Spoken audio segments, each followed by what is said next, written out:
प्रदेश Congress committee के महासचिव अशोक कुमार सैनी के अनुसार देश के युवाओं में मोदी सरकार के खिलाफ आक्रोश बढ़ता जा रहा है। खासतौर पर नीट में पेपर लीक होने से युवाओं का रोष महसूस किया जा रहा है। इसी क्रम में गठित कॉकरोच जनता पार्टी से करोड़ों युवा जुड़ गए। सैनी ने कहा कि मोदी सरकार की नीतियों से आमजन परेशान है। वहीं मोदी सरकार ने घबराकर षड्यंत्र करके कॉकरोच जनता पार्टी के सोशल अकाउंट को ब्लॉक करवा दिया है। पीसीसी महासचिव ने यह भी कहा कि केंद्र सरकार के शिक्षा मंत्री धर्मेंद्र प्रधान और राजस्थान के शिक्षा मंत्री मदन दिलावर दोनों ही अपना विभाग नहीं संभाल पा रहे हैं। सर, केंद्र सरकार ने जिस तरह से नई पार्टी बनी है कॉकरोच जनता पार्टी, युवाओं की पार्टी है और उस पर सोशल मीडिया पर बैन लगा दिया है, तो देश में ऐसा पहली बार हुआ है किसी पार्टी पर जो नई बनी है, नई पार्टी पर ही जो युवाओं की पार्टी है उसको सोशल मीडिया पर बैन करना पड़ा है मोदी सरकार को। इस तरह के हालात हैं। आप प्रदेश कांग्रेस कमेटी के महासचिव हैं, क्या प्रतिक्रिया है? मैं आपके चैनल के माध्यम से बताना चाहूँगा कि इस तरह से कब तक किसी की आवाज़ को दबाएंगे। आज बीजेपी सरकार है, केंद्र में हो चाहे राजस्थान में हो, हमारे युवाओं के साथ जो खिलवाड़ हो रहा है किसी से छुपा हुआ नहीं है। किस तरह से पेपर लीक हो रहे हैं, किस तरह से बच्चे हमारे मेहनत करते हैं, पूरे एक दो 3 साल मेहनत करते हैं, एक में कंपटीशन में आते दोबारा करते हैं, ग्रामीण इलाके से हमारे बच्चे निकल कर आते हैं, इतनी मेहनत करते हैं और जब परीक्षा देते हैं तो उस टाइम इनके पर्चे लीक हो जाते हैं। तो ये पूरी तरह से राज्य सरकार हो चाहे केंद्र सरकार फेल है।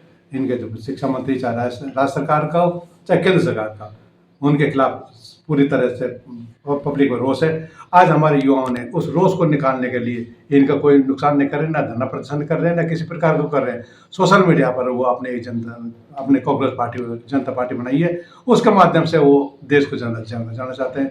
लेकिन बीजेपी सरकार इतनी वो है कि उनके जो सोशल मीडिया पर जो कॉकरोच जनता पार्टी बनाई है हमारे युवा बेरोजगारों ने, उस पर बैन कर दिया। कब तक बैन करेंगे इस तरह से?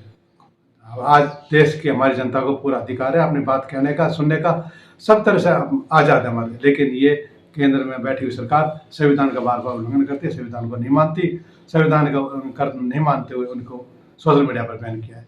तो ये सरासर गलत है।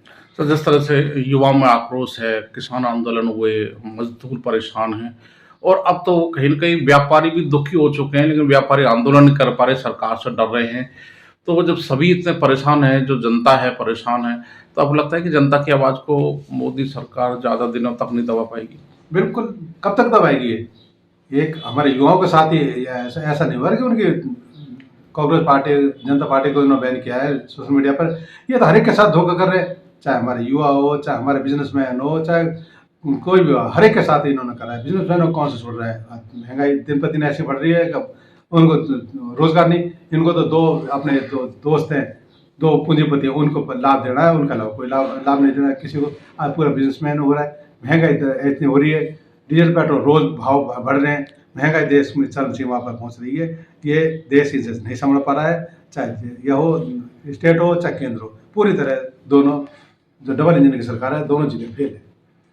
तो देश फिसलता जा रहा है, देश अर्थव्यवस्था बिगड़ती जा रही है, विदेश में साख गिरती जा रही है और प्रधानमंत्री जी जो अडानी और अंबानी के बिजनेस के लिए विदेशों में जाकर और विदेशी प्रधानमंत्री और राष्ट्रपतियों से समझौता करा रहे हैं। आपको लगता है कि 2 उद्योगपतियों के एजेंट के रूप में प्रधानमंत्री काम कर रहे हैं? बिल्कुल, आज ये पूरे देश की जनता जानते हैं, इसमें कोई दौरा नहीं है कि हमारे देश के प्रधानमंत्री हो चाहे गृह मंत्री हो, ये दोनों गुजरातियों के गुलाम हैं। उनके जो उन दोनों पूंजीपतियों को अडानी हो चाहे अंबानी हो, उनको फायदा देने के लिए पूरा देश को बर्बाद करने पर तुले हुए।